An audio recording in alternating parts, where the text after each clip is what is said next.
be mean. Why not say it like that? Oh, it's episode 45ers. Welcome. What's going? Oh, okay. What's up, 745ers? Sky and Sealand. How you feeling? Feeling hella chill. Hello, chill. Or should I say hecka? Hecka chill. This is the 745 Mental Health channel. Welcome. Yes. Let's talk about something you're missing out on. That was good. That was really good. Today we're talking about FOMO, fear of missing out. Let's talk about it. When have you ever felt FOMO? Have you felt? Yeah, definitely have. Yeah. I have a crazy amount of FOMO. Like, guys, the fear of missing out is like in my body. I have it right now, actually. In my blood. Why? Because I could just be doing anything else. I'm just kidding. Just kidding. This one. You can't see me roll my eyes, but they're rolling. Oh, whoa. That's crazy. Okay, guys. So we're here today to talk about FOMO, something everybody experiences at one point or another or a bunch in their lives. Why does it happen? Is it real? Are you really missing out or are you missing out? Okay, so have you felt it, FOMO? Yeah, mainly when I have to miss something that I want to go to. Doesn't even have to be something like super fun, but like even like every other Thursday, I go to this like sparring class, and sometimes I have to miss it, because of like other things, and I get FOMO because I have known some of the people there. They like taught me since I was very little. Yeah. And I don't get to see them that often, and I want to know. No. Okay. Wait, it's gone. Oh, okay. And I want to know what's happening. What's the haps? And I if I don't go to the class, I feel guilty. Yeah. No. But yeah. I feel FOMO very often, and I think FOMO, it's not just like the fear of missing out on the activity, it's the fear of missing out on the conversation and like the experience. Not being caught up in stuff. Yeah, not being caught up in stuff, not being in the experience, not having a shared story. For me, at least, this entire basically 2/3 of the school year until like after spring break, I had a club like every single lunch, so I didn't get to eat lunch with everyone, and I felt so behind in everyone's lives in the worst possible ways because there's so few lunches where I didn't have anything going on, and so I just felt like, well, I really don't know what's happening in my friends' lives right now, and I felt like really like FOMO-y, and I was very sad, and so that's kind of like where I get my FOMO from. But yeah, I don't know. I also just get FOMO from also like activity things, just because like I would love to be there, and like if I want to do the activity and I want it to be there, and I also don't want to miss out on the conversation / experience, it becomes a real issue for me. Yeah, that's understandable. No, yeah, I think so. I guess we've just debunked FOMO a little. Not debunked, but explained it. We've also explained a couple things that there's different types of FOMO, and that FOMO is subjective. So something that you might feel FOMO about, someone else might not feel FOMO about. So don't feel invalidated if someone is like, why are you afraid of missing that? Yeah. It just means it's important to you and you care about it. And there's nothing wrong with that. Yeah. How do you combat FOMO? How I combat it is I try and make my own fun, or at least do something to take my mind off it. Typically it's like playing guitar, or I'll watch a movie or a show or something. I know recently, like I haven't been watching really any TV shows or movies or anything. But I used to do it all the time. So I kind of just, bring it back to the good old days where I just like sit back and watch 2 or 3 movies in a night. And back in like, I don't know, 7th or 8th. But I don't go that extreme anymore. But it's kind of nice. I also think of it, it's like sometimes I think it's like meant to be. Yeah. Oftentimes I'll like overbook myself socially. Yeah. And I take it as a sign listening to like relax and have a detox. Yeah. When I combat FOMO, I mean, the most toxic way to do it is like make revenge plans and like make other plans. But I think it's important to just like not, because sometimes we do very much often like overbook ourselves socially and overdo it and just make ourselves over busy, and that's never good. So in a good way, FOMO and like missing out on something could be a blessing in disguise, and it just like sucks. Like I get it, like FOMO just sucks, but like Making your own fun is what Zach said, and I try to do that. I'm still struggling to learn how to make your own fun. Because, like, for me, watching a movie alone is not enjoyable. Well, I mean, also it's hard to make your own fun when you kind of know something else that's super fun is going Yeah. on. But you kind of have to play with the cards that you're dealt. Yeah, exactly. So I'm still learning to make my own fun and like doing certain things. Like I've said on the podcast before, I struggle with just like doing things alone without someone else there or some voice there or something. I should try and overcome this more too, but I hate eating alone. Yeah, me too. Just and especially like without like headphones or like Yeah, like something I watch on your phone, just like sitting there and eating. Like I hate it. I hate like almost doing anything alone without like a phone or a person or FaceTime or something going. So yeah, that's really tough for me. Now I have a question. A lot of we're talking about FOMO, like you just couldn't make it and you just doing something else. What if you're literally like not invited? no, I'm kidding. No, it's gonna that- happen to you. Just wait. for not invited, yeah, okay, that's happened a couple times, maybe. I don't know, but just because like maybe like my friends are better friends with the person who's doing the invitation.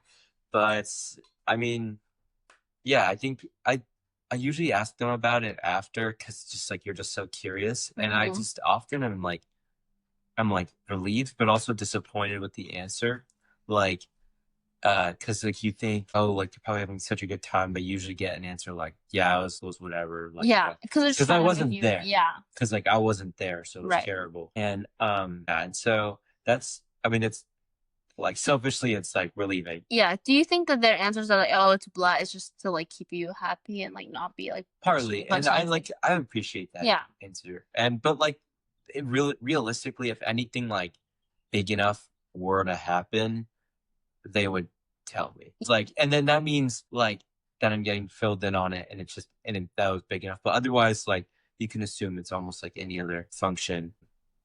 Yeah, and also it's like I said this thing about ice cream earlier where it's like it's called like hedonic. I think that's right, the pronunciation, hedonic adaptation, where it's like the first 2 or 3 bites of ice cream taste delicious, right? And the rest, as you kind of go along, it sort of get the effect of like the deliciousness kind of fades away. It's like you've tasted the ice cream of like fun in events before, you know, like Right. it's like realistically how different is one event from the other. And I mean, obviously, we're not gonna like ignore the fact that it does suck, but what we are gonna try and do is come to terms that we're not like completely missing out. Yeah. And I think that like when it comes to like not being invited, obviously, like it's just like it's even worse when you're not invited because like now you really have no option of going. You wouldn't even thought of to go. But one, it can be a blessing in disguise, and two, like I don't know, like even though I get upset, like if I'm not invited to something, it's almost like at the end of the day, you'll be like kind of like over it. I don't know, like over it. But then sometimes I just get thinking like, okay, and like that's it, and I don't really need to be there. And more oftentimes than not, there's nothing really that great or amazing or surprising or life changing happens at one of these functions, and it might just be like a normal function with normal things happening that you're not missing out on. And people are bound to forget these things and move on to the next brightest and craziest. Also, I feel like if you want to get invited in the future, it's a good opportunity to make a friend. Yeah, so it's a blessing in disguise. It's like an alert, a subtle alert to tell you, like, oh, like maybe make more friends here or be friends with that type of person, and yeah, things like that. But yeah, FOMO does suck, and like combating it is hard because like the only way to really combat it is just be at the function. Yeah. But like that self control of not is really important, really hard. It's a difficult skill. I had something else I was going to say, but of course I forgot it. Can I ask you a question then? Go for it. How do you create your own fun? How do I create my own fun? Music, having my own dance parties. That is super fun. Caring for your self care or doing your self care. Yeah, doing my self care. Most often than not, on those kind of nights where it's like you like missed out on something and you have FOMO, I get like this like big energy burst, and I also like feel like my creativity gets boosted as well. Yeah. So I'll probably spend like up to like an hour and a half more than I usually do playing Wow. guitar. Yeah, like sometimes I remember one time like I checked the time. It was like 10 o'clock. Put my phone down. I was playing guitar. I picked it up again, and it was like 1 in the morning. And I was like, "What the hell happened?" And then it's like, "What?" It's like, yeah. And then it's like you have fun, or like at least you enjoyed what you're doing because you're just so focused on it. Right. And And yeah, it taught me a lot. Taught me I could play for a long time. Something I also thought of is that like this is maybe toxic, I don't know, but I try to do something like very productive. So I'm thinking just like, yeah, see, like if you're at the party, you're not being productive, but at least I'm doing something productive right now. So I'll Yeah, be ahead in a certain way. And it's just like that in itself is the blessing in disguise that you are going to be more ahead compared to everyone else just because I mean, it's hard to look at that in such a positive light because you're like, oh, I just want to be a I don't even care. But like at the end of the day, it just like makes it a little better, and you can, you're right. Let's pause. Sorry. Let's pause this forward. yeah, And we're back. yeah, you can do is nothing. There's nothing you can do to make you like be happy about it. Embrace it. Yeah, that's actually a really good way of putting it. Yeah, and it's like Embrace it. what's it like? Our situation flip.